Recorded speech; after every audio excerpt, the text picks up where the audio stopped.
Hello there, ladies and gentlemen, boys and girls and children of all ages.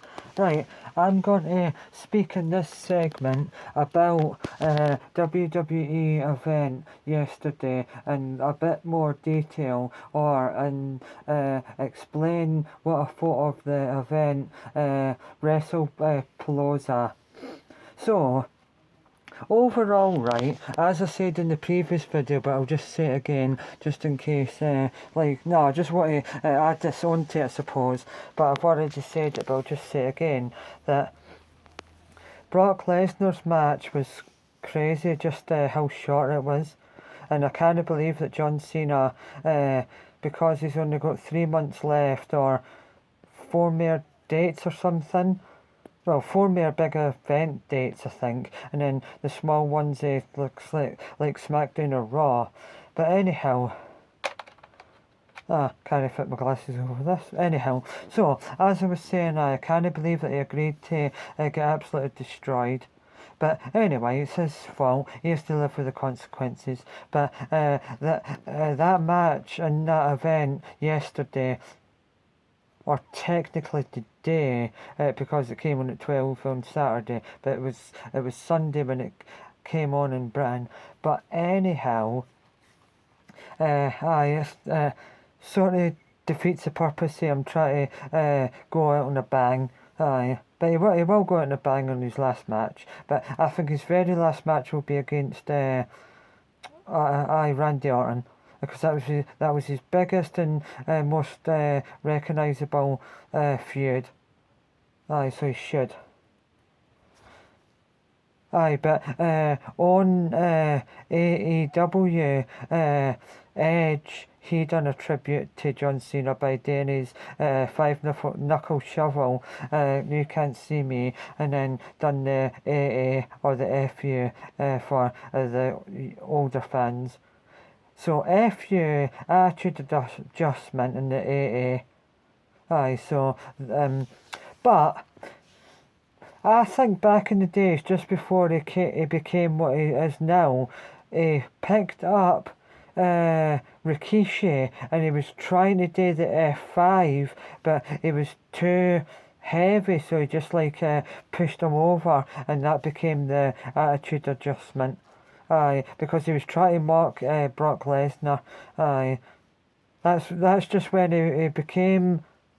he started to become good and wear jean shorts. So that was back then. I destroyed Rikishi that day on, I think it was Raw maybe or SmackDown. It's one of them anyway, but I remember that because he had a feud with Brock Lesnar back then. That's why he had one more match with him, because it was one of his first big feuds. So he's trying to wrestle people that he's had a big match with, or a big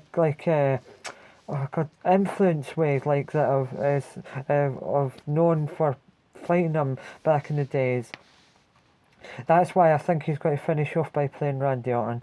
But anyhow, he also had a big feud with Edge, but I don't know if Edge will come back to WWE to have one more match with John Cena, but hopefully that would be great. Or if John Cena went over to AEW and had a match with him, because they had a really big feud, especially that, I think it was TLC match where John Cena AA'd Edge through the 2 tables. Anyhow, and what else? So the women's match was good. That Raquel something, I can't pronounce her second name, but she's obviously non-American. But she's got black hair and a wee bit of face paint gone around there like that, and then down there on her face. And she's in the last couple of months went trajectory upwards. She's my third best female wrestler in the world at the moment.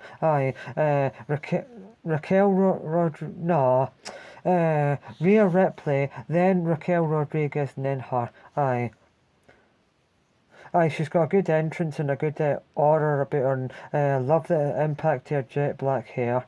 But It's a bit silly when she does that thing where she turns over on her stomach and then grabs the other opponent by the neck with her legs and then bangs him on the mat. Aye, that was silly. It's been silly. Done it on a table or something, or ladders, the last time I seen her doing it.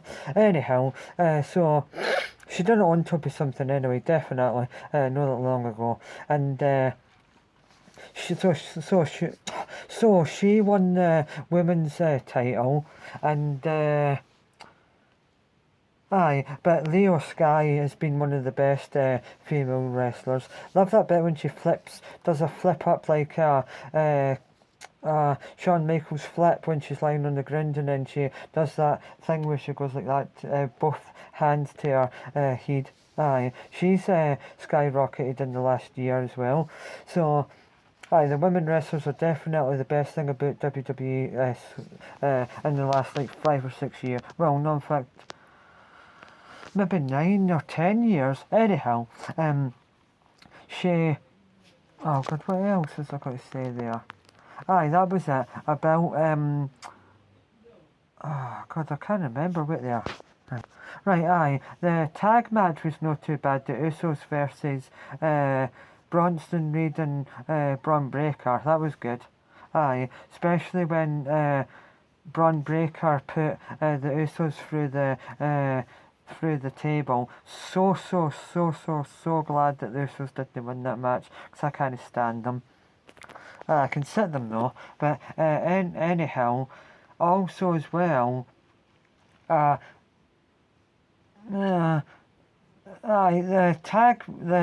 mixed tag match was good. AJ Lee and CM Punk versus Seth Rollins and Becky Lynch. That was alright. Parts of it I had to skip.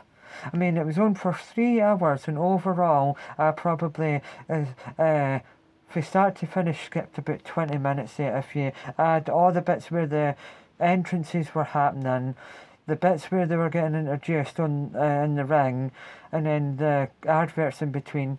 But I can't believe it though, right? It's Total Body Old Spice that is one of the sponsorships of wrestling.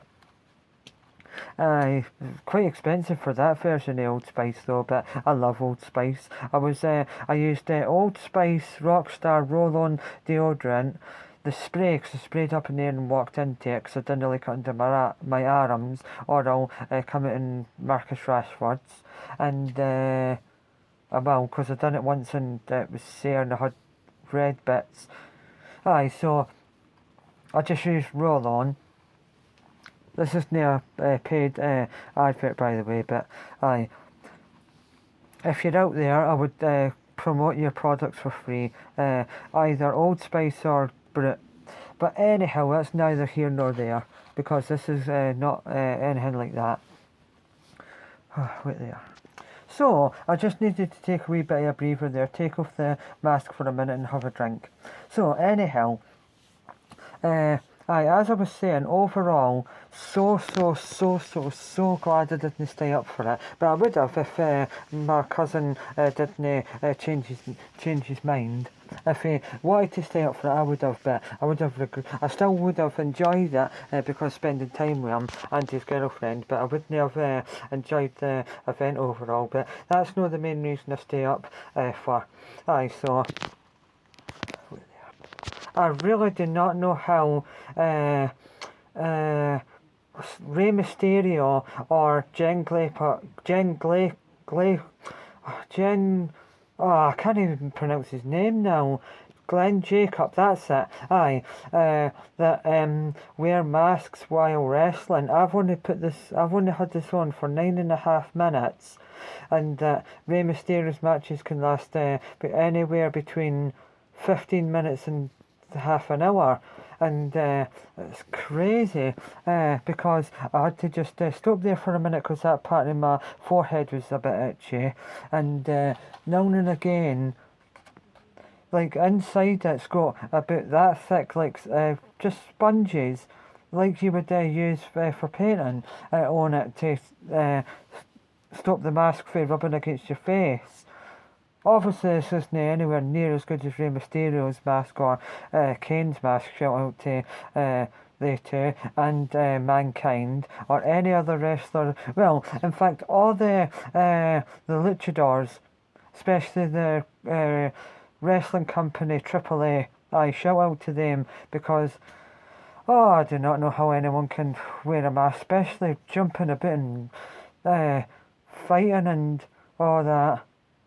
God, at the end of it, when Rey Mysterio's in private and he's gone and taken off his outfit and he takes off his mask, God, he must have so much sweat inside that mask. Wonder if he wears the same mask more than once. Maybe he does if he's just doing a promo, I suppose. Aye, but anyhow. Aye, I have more respect for any wrestler that wears a mask or any humanoid that wears a mask for more than 15 minutes a day. Aye, it's mental. Aye, especially during lockdown when we had to wear masks. Aye. Right, so anyhow. Aye, the event overall was alright. I don't know. I suppose it's good that Cody Rhodes is still champion, but I wouldn't have been surprised or annoyed if Drew McIntyre won. He did win at WrestleMania during lockdown against Brock Lesnar, but glad he's had the chance to be champion, but he should be champion one day. Aye, the next champion should be him. Aye, just to get to him again, because he's a Scottish warrior, and it's good to see Scottish wrestlers, and it's shout out to Scottish wrestlers, and aye, but just overall though, the bits where like in certain matches, you know exactly like when a person's either got a kick out of a move when they're getting pinned because the certain way they pin, you can tell it's got a kick out, and then obviously like the very first ever AA that John Cena does to someone, they're not going to just lie down and no kick out of that. Same with the F5. It's just weird though, like there's moments where when Becky Lynch pushed AJ Lee into Seth Rollins and CM Punk, and she managed to get up and then go in the ring. As soon as Becky Lynch picked her up to do the manhandle slam, well, it's a cross between the rock bottom and the bookend, but that's neither here nor there, because no wrestlers nowadays have got their own identification to beat an individual and use their own moves. But anyhow, I knew she was going to reverse that manhandle slam and put her in that submission move, whatever it is. Aye. But I'm glad they won. Even though, right, Becky Lynch and Seth Rollins are massively over the top. They're over the top in a good way because they came out colour coordinated yesterday, or technically the day, in that match. Plus as well, right, and I really noticed it in the Brock Lesnar match. First and foremost, what in the name of all that's holy is going on with his hair these days? He does not suit long hair. Especially tied up there and then gone down past his shoulders. He doesn't suit it. It makes him look less manlier. He was so much better just with a wee tiny bit on top. It made him look maybe a beast. He looks silly like that. His facial hair's alright though. It's just his hair. But anyway, that's neither here nor there. He's the one that has to wear it, so I don't care. But anyhow, he sweats quite a lot. Even though he doesn't have a big long match like he used to anymore, and he's not played on Raw or SmackDown for more than 10 years, well, probably even 15 years. So he just plays at big events. Well, big events and smaller events. What they call the latest pay-per-view big, but it was Paloa. It was alright overall. The Undertaker coming out and surprising Stephanie McMahon, saying it's my and deemed honour to induct you into the 2026 class of Hall of Fame. It was quite good, I suppose, but nah. Aye, it was good actually. Aye, it was good. And what else? It was a wee bit annoying though that Seth Rollins and Becky Lynch are both champions, but they didn't defend their titles. They should have, because if they did, they would have both lost. Yeah, aye, but and it was so stupid, right? The women are allowed to put their hands on the men, but the men are not allowed to put their hands on the women. Aye, because at one point, AJ Lee put Seth Rollins and the sharpshooter, Crazy. Aye, hope I'm getting that right. Just had to think it there in case I wasn't getting it right, because I seen it absolutely ages ago, about 1 o'clock this afternoon. Aye. Well, before that I started it, but I was always stopping and starting, going doing something, but aye.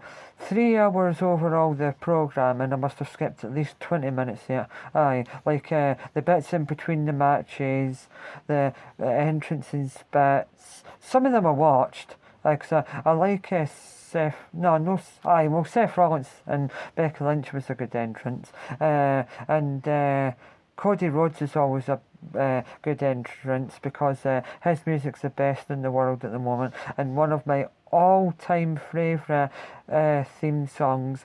And if this theme song doesn't get you fired up or feel something in your heart, then that's mental. You must be mad, because it's one of the all-time greatest theme songs. Adrenaline in my soul, fight out of control, do it all again to get them off their feet. The lyrics are just incredible, absolutely incredible. It's good sometimes when we, this has gone a bit off topic, but when we nephew likes to play FIFA, and sometimes he says, let's listen to theme songs, so we listen to like Seth freaking Rollins, because he always says that, but it's funny. He's only 6, but it's funny. And then John Cena, all the ones actually. CM Punk and the likes of John Cena, and stuff like that. But back in the days, Drowning Pool were good, and Papa Roach, To Be Loved, Drowning Pool, Let the Bodies Hit the Floor, Limp Bizkit doing The Undertaker's entrance music, Disturbed doing Stone Cold Steve Austin, Broken Glass or Smash Glass,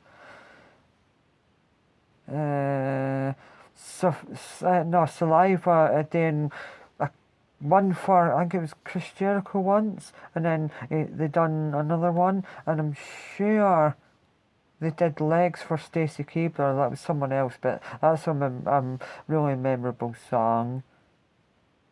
And Killswitch Engage doing CM Punk's old song, and then Cult of Personality in 1993 by like a band that are a bit like Rage Against the Machine, but it's not them, but it's a band like that that sing about political things.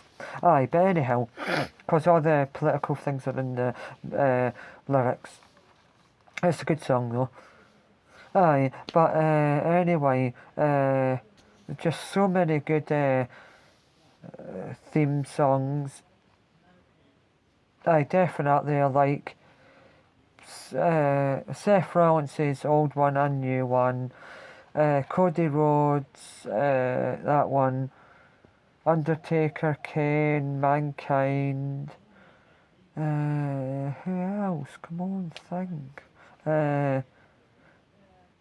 Stone Cold's old one, and then the other one.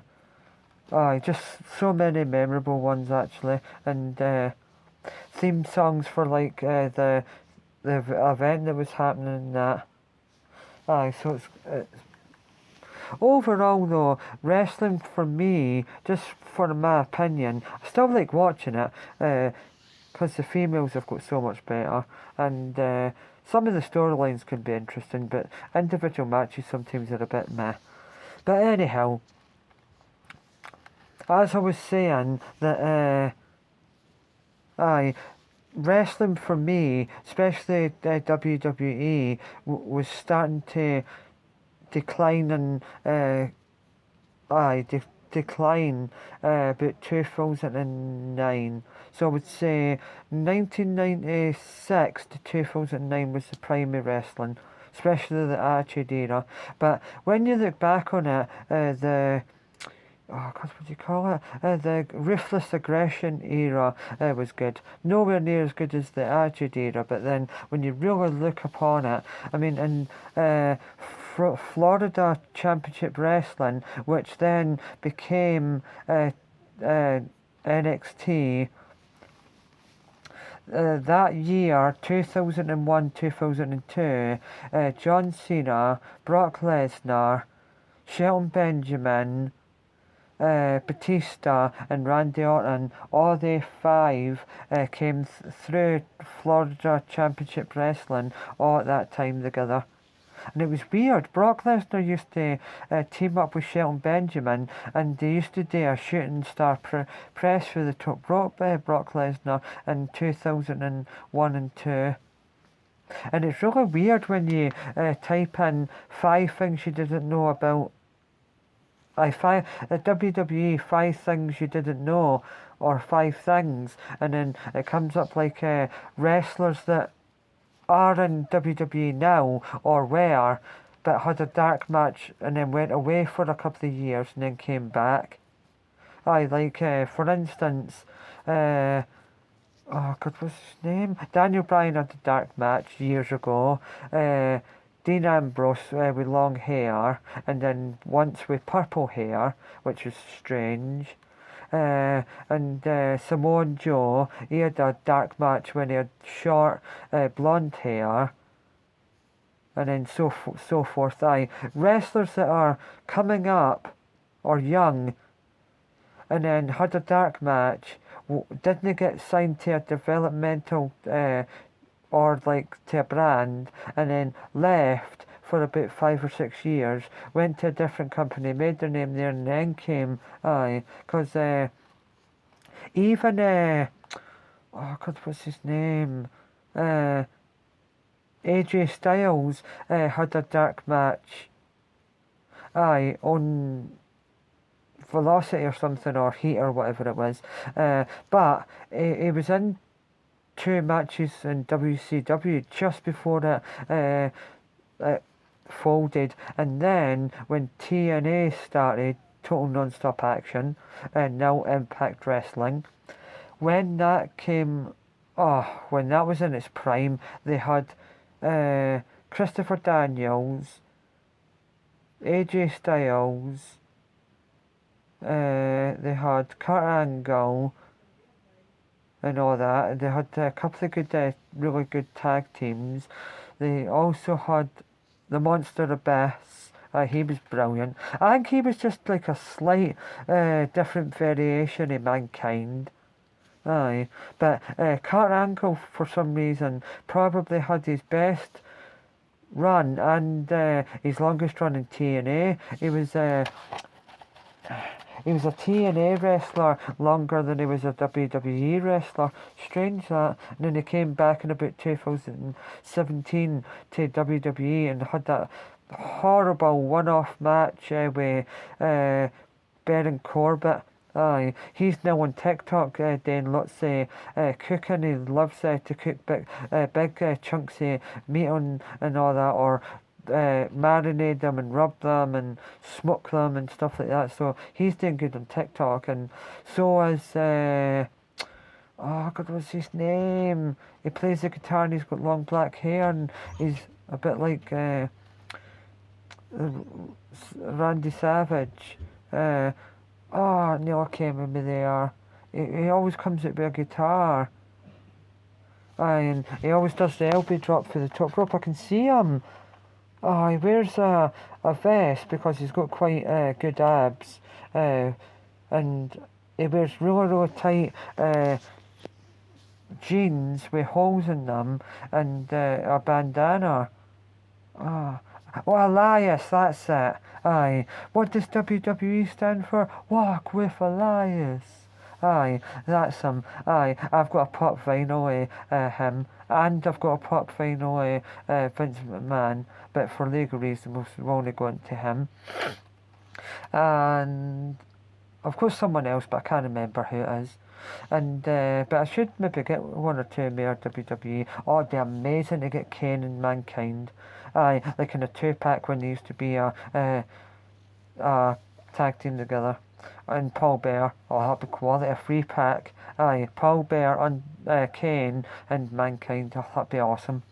Or the Brood. Imagine getting that as a pop final. Aye, Edge and Christian and Gangrel. Oh, that'd be awesome. Aye, with the flames in front of them. Oh, that'd be awesome. Awesome. Oh, talking about awesome, the Miz. Who would ever have thought when he was in a reality program that he would become what he's became? Uh, on the wrestling event yesterday, I advertised a new Old Spice. I've got Brute and Old Spice in the mind at the moment because I was looking them up to see how much the one that actually advertised was, and it's quite expensive. Aye, but the advert's weird, but weird in a cool way though. No weird in a weird way. It's just funny though. Aye, he must have got a ton of money for doing that, and I bet he gets it sent free by the company. Aye, but anyhow, that's neither here nor there. Aye, I would do that for free if I got free stuff. Aye, so anyhow, aye, I definitely would. I've been using Old Spice and Brute for as long as I can remember, more than 20 years. Aye, and I'm no, aye, and I've seen it go down and then come back up a wee bit. Aye, because of all the different genres. God, was it like?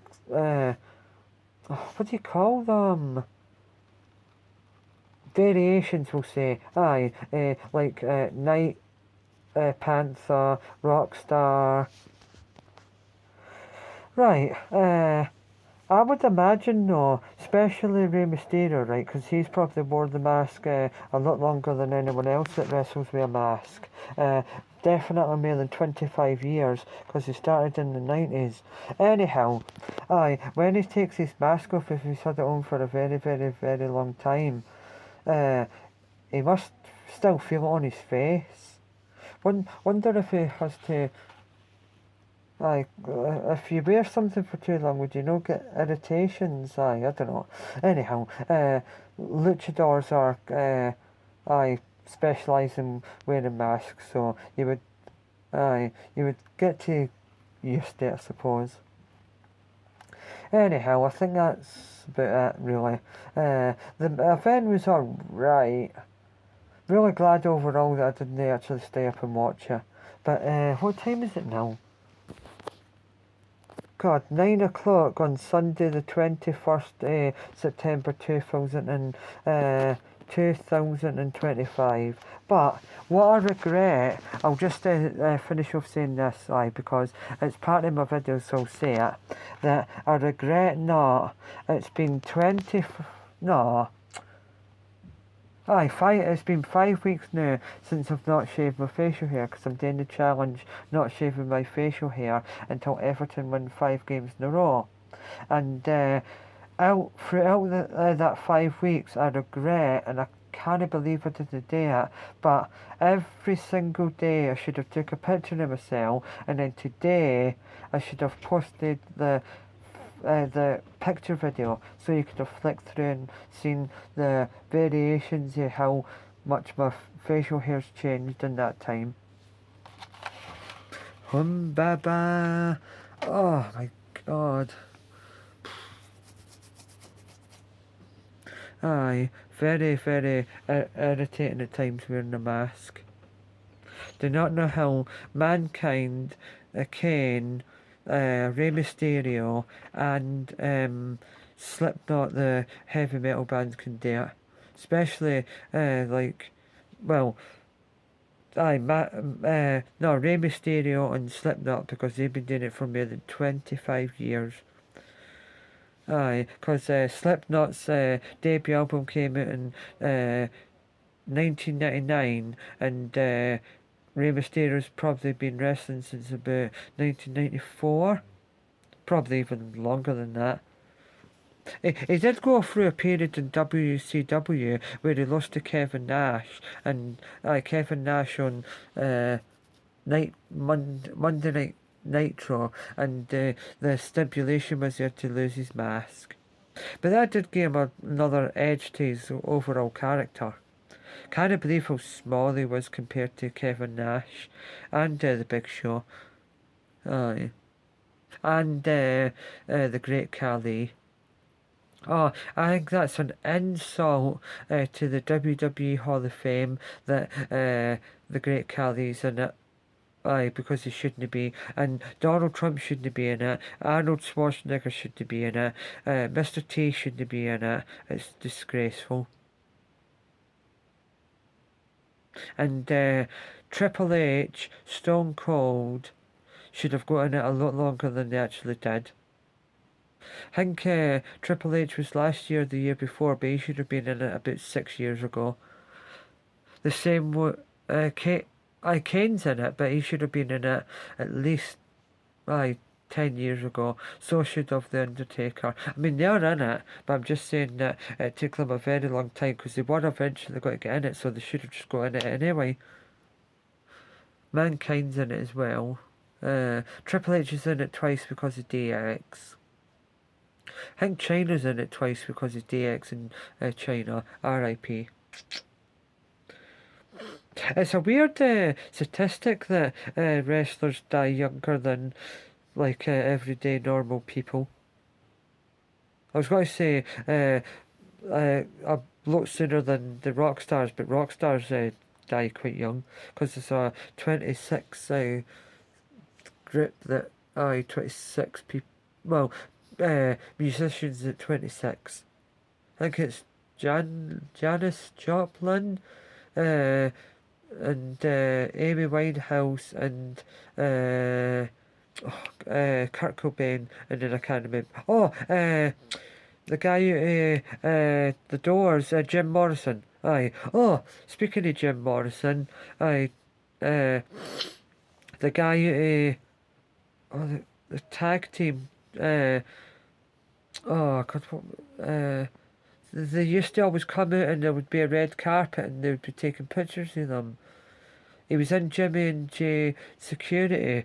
The other guy I'm thinking about, but I can't remember the name of the tag team.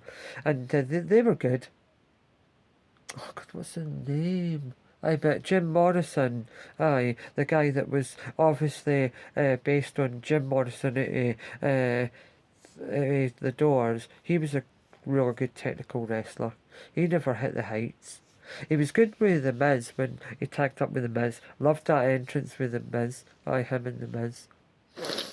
They were a good tag team. Miz and Morrison.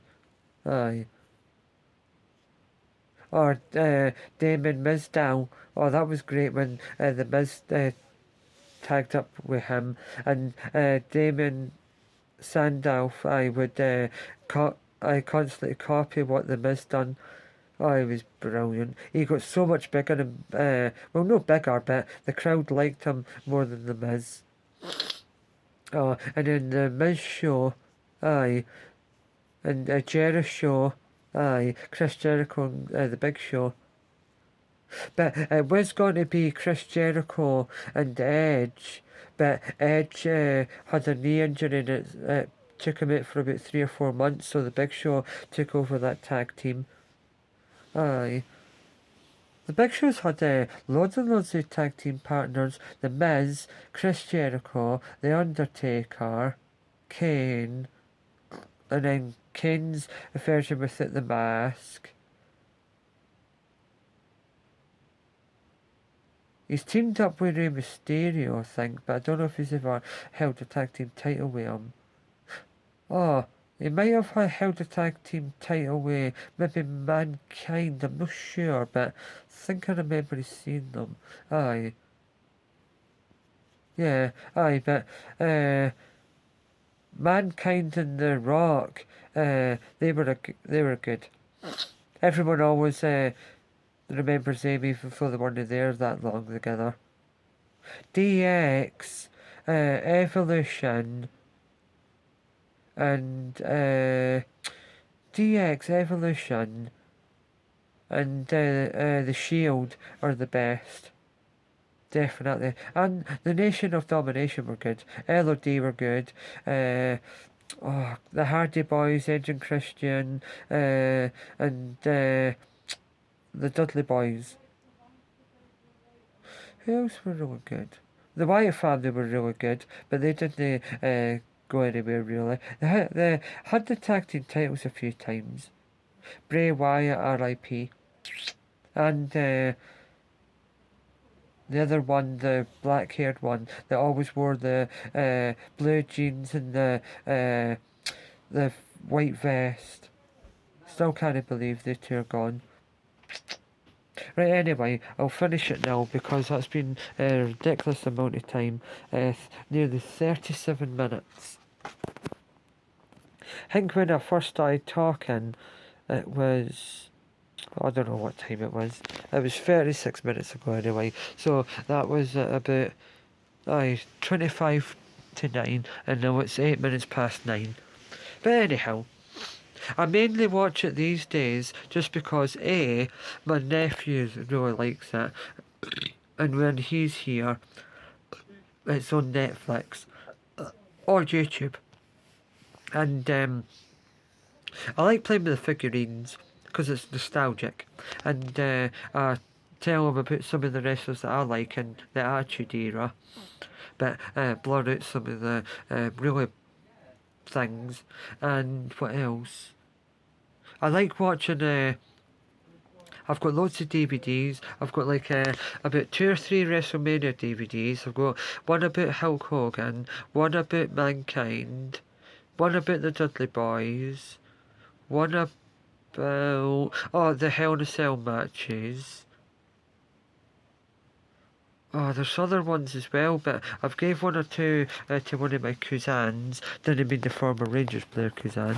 But anyhow, there's loads I've got. But I really want to get either, I think it's WrestleMania 2000, WrestleMania 2001, SummerSlam 2000, SummerSlam 2001. Especially, definitely the two TLC tables, ladders and chairs matches event. One at WrestleMania and one at SummerSlam. Aye. Because from 1999 to 2001 was the best ever. Aye. 1996 to 2009, but the greatest one was when the Attitude Era first started and then officially finished. That was the best. Nostalgic. The Rock, Mankind, Stone Cold, Kane, Undertaker, and then all the other ones that didn't get a good push and were brilliant was Perry Saturn, Dean Malenko, Steve Blackman, Ken Shamrock, all them that I just mentioned there. Oh, and Owen Hart, R.I.P. All them were very, very good technical wrestlers, but didn't get the push and the recognition they deserve. Especially pound for pound, the greatest wrestler ever. He did achieve a lot, probably even more than he ever thought was possible. Kurt Angle. Definitely, right. He might not be the best character, or even the best to market, but properly in the ring, pound for pound, greatest wrestlers ever lived, in my mind anyway. But the greatest ever character of all time, definitely pound for pound, Stone Cold Steve Austin or The Rock. And then the most memorable by pound for pound is The Undertaker. definitely. And then the best ever person on the mic, not Mike the Miz, the mic, speaking mic, microphone, is either, oh god, that's hard, either Stone Cold Steve Austin, The Rock.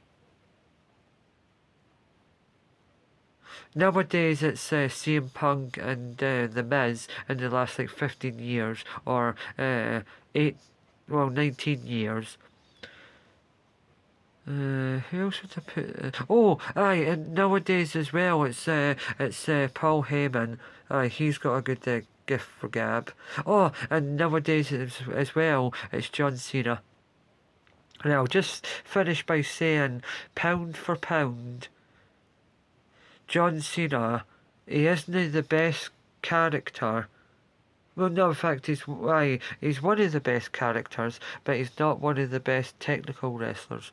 But he's going to be in the Hall of Fame one day because he always achieved, and especially his contribution to charity work outside wrestling.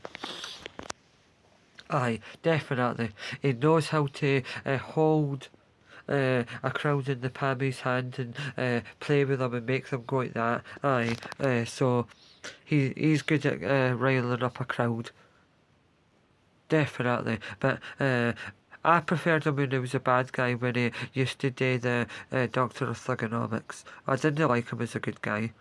Couldn't really stand him because he was always winning all the time. Right, anyhow, I'll finish now because 17 titles is crazy. And comparing it to Ric Flair's a bit meh, because Ric Flair done it over multiple companies, like WCW, WWF, and then when WWF became WWE. Well, in fact, no, he didn't win a world title in WWE. He just won an Intercontinental title and the tag team titles. But anyhow, in his later career, though, when Evolution was starting up, Triple H revived Ric Flair's career by putting him in that stable. Aye, the past, present, and the future with Batista, Triple H, Ric Flair, and Randy Orton, one of the greatest wrestling factions of all time. In fact, wrestling was absolutely brilliant back then when the Evolution was in their prime. It wasn't quite as good as the Attitude Era, but definitely Evolution was the best moment of wrestling in that time. Well, WWE anyway. So, right, I'll finish now because this is getting beyond the joke. 43 minutes is crazy. Right, in the words of Hugh Laurie's character on Blackadder, the episode called Chains, bye. Bye.